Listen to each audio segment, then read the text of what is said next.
Oh, there's so many yummy vegetarian options out there. You could try like lentil soup, veggie burgers, tofu stir fry. The possibilities are endless. Hey, welcome. So, if you're a student in Ontario, you probably know that feeling, right? That idea for an app, a product, or some kind of service that just keeps you up at night. You just know it could be huge. The real question is, how do you actually take that idea from your dorm room and turn it into a legitimate, registered business? Well, that's exactly the journey we're going to map out today, step by step. That spark you've got, that's the engine for everything. But turning it into a real, actual business means navigating a world of legal structures, taxes, and permits, and yeah, it can feel pretty overwhelming. But don't worry, we're going to lay out a really clear roadmap that cuts through all that noise and hopefully turn that confusion into the confidence you need to make it official. We've broken this whole thing down into 5 key stages. First up, the spark, making sure your idea is solid.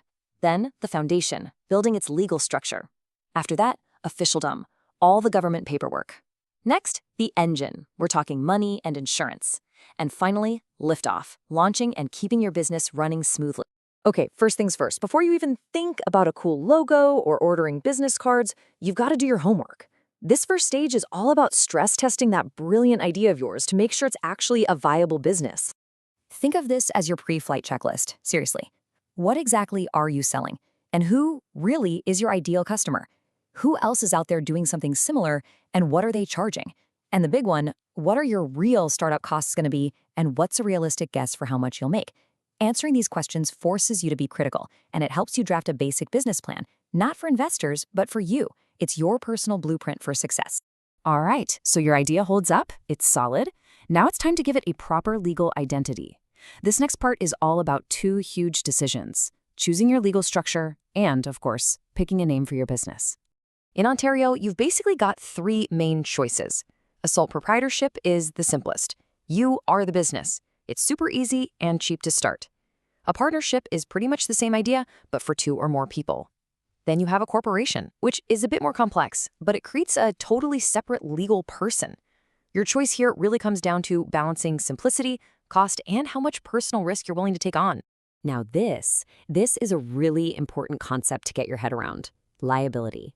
Let's make it real. Let's say there's a student named Jenna, and she's starting an online jewelry store. If she's a sole proprietor and her business gets into debt, her personal savings could be at risk.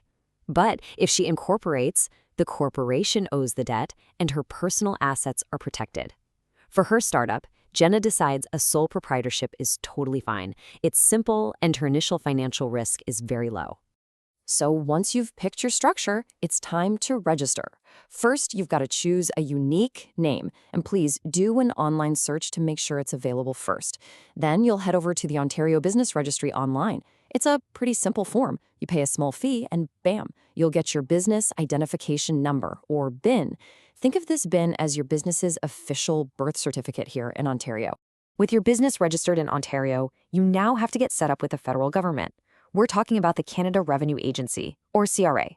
Look, don't think of these as hurdles. They're just necessary steps to operating legally and, professionally. The very first thing you'll get from the CRA is a federal business number, or BN. Now, don't mix this up with Ontario's BIN. They're different. The provincial BIN says your business exists. The federal BN is like the master key for all your tax accounts with the federal government. It's the one number you'll use for everything: sales tax, payroll if you hire people, even import/export accounts. This has got to be one of the most common questions new entrepreneurs have. Do I need to start charging sales tax from day one? The answer, for most students just starting out, is probably no. But let's look at the actual rule. And here it is. This is the small supplier rule. You are only required to register for, collect, and send in GST/HST once your business's revenue goes over $30,000 in a year. So let's go back to Jenna with her jewelry store. If she thinks she'll make, say, $15,000 in her first year, she doesn't have to register. That keeps her prices simpler and definitely reduces her paperwork. Now, beyond taxes, your specific industry might need special permits, like maybe a food handling permit if you're baking, or a license for a tutoring service. Don't just guess. The government has this awesome free online tool called BizPal. You just tell it about your business, and it spits out a personalized checklist of all the potential permits you'll need from every level of government: federal, provincial, and even municipal. It's an absolute game changer. You have to use it. Okay, you are officially registered. Now we need to build the engine that's going to run your business day to day. This is all about setting up your money correctly and putting some protections in place against things that could go wrong. If you only remember one thing from this whole section, let it be this: open a separate business bank account right away. I mean it. Mixing your business income with your personal tuition money is a total accounting nightmare. It makes it impossible to even see if you're making a profit.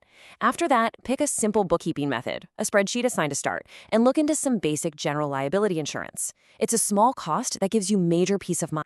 You know, one of the biggest advantages you have as a student is this whole unique ecosystem of support that's built just for you. So don't just think about bank loans. Look for government grants, special youth programs, and mentorship opportunities, and start right on your own campus. Check if your school has an incubator or an accelerator program. They often provide not just money, but the kind of invaluable guidance you desperately need in those early days. Okay, quick but important note. If you plan to hire anyone, even a friend for a few hours a week to help you pack orders, you will almost certainly need to register with WSIB. This is mandatory workplace insurance. It protects both you and your employee if there's ever a work-related injury. It's just a non-negotiable part of being an employer in Ontario.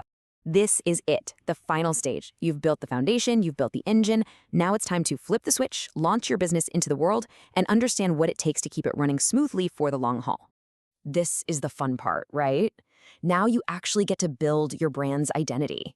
What's your logo going to look like? Have you snagged the domain name and all the social media handles? How are you going to build your website or online store? Thinking carefully about your pricing and how you're going to announce your launch right now will make a massive difference when you finally go live. Look, launch day isn't the finish line. It's the starting line of a marathon. Successful businesses just run on good habits, and compliance is really just a set of habits on a timeline. So make it a daily habit to track your income and expenses. Put quarterly reminders in your phone for HST filings if you need them. And just know that every year you'll be filing income taxes and renewing permits. It feels like a lot, but it's a predictable rhythm you can totally master.